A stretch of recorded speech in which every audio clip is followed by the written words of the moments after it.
Salutations! Sup, my doggies? Welcome back to another episode of Left Brain, Right Brain. Today, we will be talking a bit about the writer's strike and the actor strike that's currently going on in the United States. One of the biggest labor actions that has been taking place and has dominated quite a lot of the recent news cycle. So, Jess, why don't we start with sort of what you already know about the two strikes? Not good things, I'm not gonna lie.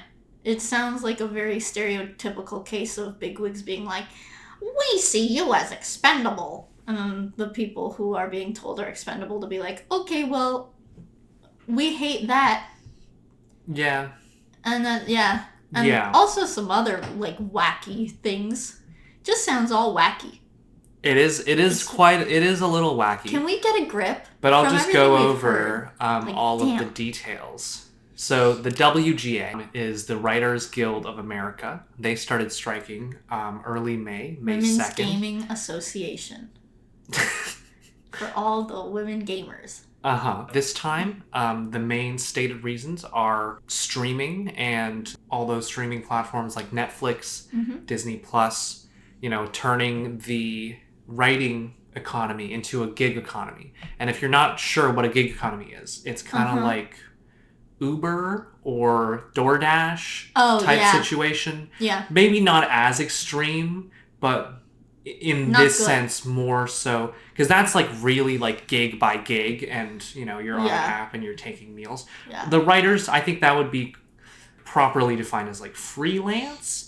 So instead of like having a full-time job, you're sort of hopping between jobs and you need to hold down multiple jobs at the same time. Wow, that absolutely sucks. And also, there's the residuals issue, which is a recurring issue with the writers and actors, and keeping this time, which is rather new, keeping AI out of the writer's room. I'm a firm believer in that. Now, next up, there is SAG-AFTRA. Now, their strike started a bit after the writers, July 14th. So, I guess quite recently, actually. And they have many of the similar concerns. Streaming, which has hurt their pay. Yeah. And another thing also having to do with AI and maintaining the rights to their image. Yeah. We'll get into that a little bit more in just a second. But generally speaking... This all sounds like poo-poo and caca. This sounds really bad. Yeah, well, this isn't the first strike.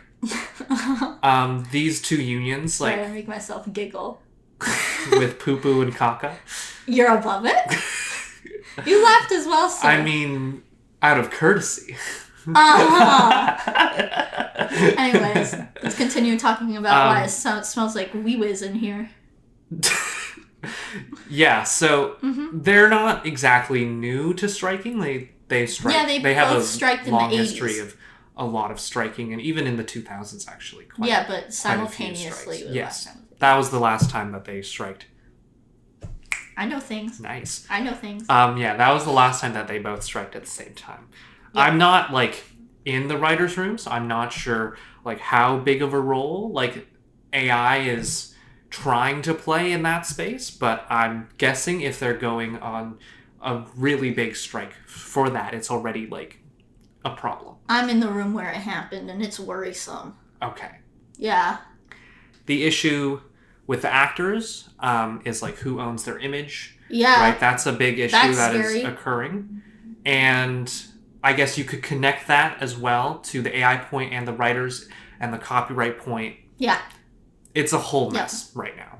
And so let's talk a little bit about what the strikes have been in the past.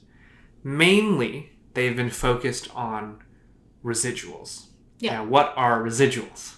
Is it not what you get after you finish the thing? Yeah, it's every time they air it, they pay you. Yeah.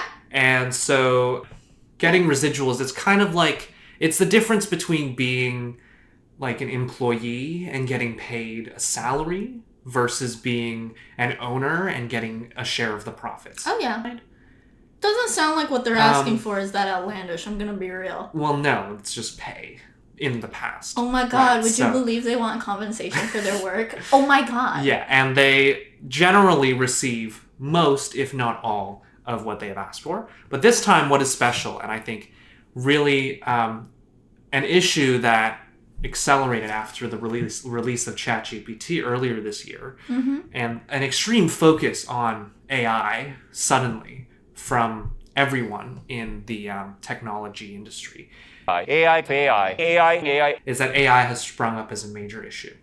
For artists, I know. For a lot of people. Yeah. Right. I have a couple scenarios that I think can kind of give us information and insight into the future of the industry, maybe the future of the economy as a whole.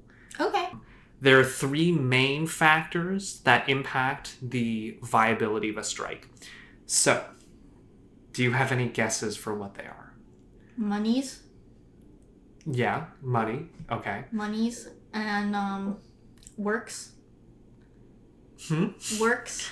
What do you mean works? Just work. Like ability to get work. Okay. I know you know what I'm talking about. Stop making it seem like I'm stupid. I'm not.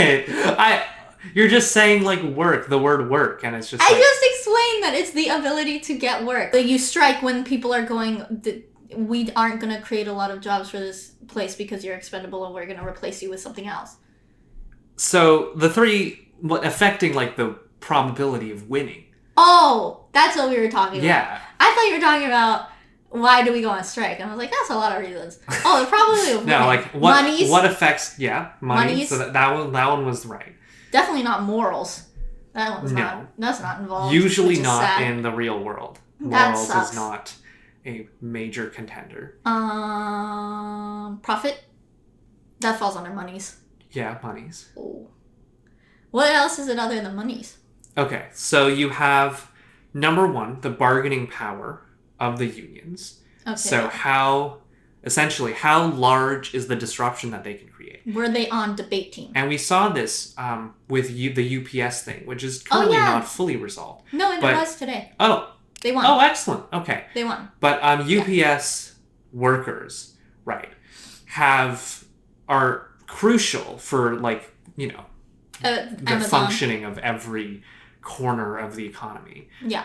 Like delivery has become such a core part, and so that's gives them that bargaining power. Yeah. Right. And also, of course, like how long they can strike for. That's also bargaining power. The next thing is strike breaking, which is a tactic often employed by employers. If you've seen Billy Elliot, you'll know it's often referred to as like scabs. It's people who, or the term today is strike breakers. Yep. But people who work against like the wishes of the union. Yeah. How dare they? And then the third thing is, surprisingly, well, not surprisingly, but monies. Public opinion. That too. So, oftentimes, especially, well, more so when the strike is against a government, but even like corporation stuff, they all want to be like popular. They're not doing too good with that. Recently. They don't. Okay, maybe like is a strong word. I feel like. Well, I don't know if it's that strong. They want people to not hate them. Okay, that's true. That's what they want, right? And so public opinion is important in that sense. Yeah. This is where like the media spin and. You know, if you can successfully blame it on the union, then people get mad at the union. They try to do that a lot. Versus like if the union has enough media to successfully blame it on the companies, then. I will say a lot of the time, if you just have like minimal critical thinking skills, you could see that it's usually when they try and spin it against the union. It's like they want to be paid. Oh my god, how dare they disrupt everything? Yeah. It's like, all right, relax. Yeah. So okay. Let's look at the outcomes. Okay. Do you want me to guess the outcomes? Do you want to? Yes. What do you think is going to happen? There's either the rich monopoly men win. Uh-huh. And then we get crappy shows forever. Or there's the writers win and we get good shows forever. Or it's they keep it going and then we get no shows forever. Yeah, that's I think that's about right. Yeah. So, well, incorporating what we just talked about with like the factors that impact the probability of winning, right? Like if the studios. Can I try again? Do you want? Sure. Okay, studios hire scabs and keep the strike going. We get crappy shows. The writers have the bargaining power. They win. They both get mad, and they keep getting a divorce. Those are the three, and how they happen. Okay. Well, that's pretty close. I think the first one with the studios, if like realistically they can make it through without making any like content whatsoever, or if they can successfully break the strike with a combination of strike breakers, like human strike breakers, and your AI, ChatGPT, like image generation strike breaker. So okay. And if they can, I think this one is really dependent on the ability of the AI. If the AI can genuinely write like an okay show and then like film an okay show with like some human assistance, then this is only the beginning of the disruption, right? Yes. Where does public opinion come in for that one? Well, that's the third scenario, but I'll move it to the second. If public opinion is so strongly pro writers and pro actors that like there are, they really like force them, and the government like starts to step in and even that kind of stuff, then we're talking about a push for authenticity on like a wider scale. So I want to sort of bring us away from just thinking about the writer's strike as an individual event, but more so as like, what does this mean for the rest of the world, right? So if the AI is so good that it can make TV shows and movies, then that's a problem not only for the media industry, but that's going to be a big problem for a lot of industries. Yeah. Right? Many, many more industries. Yeah. Now, or if public opinion is really against the studios and really against AI, then we might see broader legislative changes to try and at least hold back or to, ensure copyright protections and intellectual property and stuff like that. It's looking so like that one. depending on the public opinion and depending on the political will, and then of course there's also the path, and this sort of happened in the past, where workers would strike and they would temporarily hold off a new technology, but then at some point, like that new technology would still come in and change things. But yeah, that's so those are the three scenarios. To sum up, if AI is so good that the studios win, big changes are coming, and we're all going to have to adapt to them. If the unions win because they can just bargain to win, then they might be able to hold them off for a little bit longer, but probably not forever. Okay. And then if the unions win because of public support and political will, then there is likely to be broader legislative changes to come in and regulate the situation. Okay. Which one do you think? That's a tough one. I think it depends significantly on the public opinion one. Do you know what the public opinion is right now? I know it's like very pro writers. Yeah. Right, and very pro actors, and generally against AI, unless you're in like that group of people in like Silicon Valley that are really investing in AI. Yeah. But as like someone who's also been able to like use AI quite extensively and to take advantage and to like explore all of the things that these new developments can do, I was really, really shocked by how good it is, just on all fronts. And though it may not be in the position to like write and fully produce like a TV show today, there's always like a chance maybe a year from now, like it can. Okay. Maybe 2 years from now, it can literally produce a feature film from start to finish. And at that point, like no amount of bargaining power or even like possibly even like political will will be enough to stop the new technology. Okay.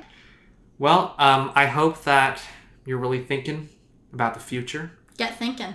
And that, because things... Get thinking and put your pens down, because AI is coming for your job. Depending on how this strike goes, there might be some really, really big changes coming. Live, laugh, love. Live, laugh, love.